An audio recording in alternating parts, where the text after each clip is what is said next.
কিছু সময় অবস্থানের পরে ওই স্টপেজ থেকে আবার রওনা দিয়ে চলে আসছি বর্তমান স্টপেজ দুনিয়াতে।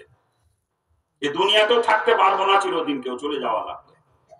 এটা থাকার জায়গা না, ইচ্ছাই হোক অনিচ্ছাই হোক বাধ্যতামূলক যেতেই হবে, ঠিক কিনা?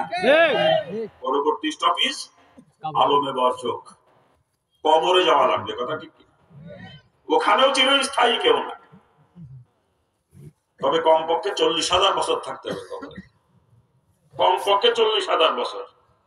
আল্লাহ রাসূল বলছেন যেই মানুষটা দুনিয়া থেকে সব থেকে শেষে ইন্তেকাল করবে তাকেও কমপক্ষে 40,000 বছর কবরে থাকতে হবে। অর্থাৎ ইসরাফিল আলাইহিস সালাম সিংহা হাতে বসে আছেন, প্রথম ফুঁকটা যখন দিবেন সিংহায়, তখন আসমান জমিন গ্রহ নক্ষত্র সৃষ্টি সবকিছু একেবারে তুলো ধোনার মতো হয়ে যাবে, সবকিছু তুলো ধোনা হয়ে যাবে। ওই যে চিৎকার, প্রথম চিৎকারে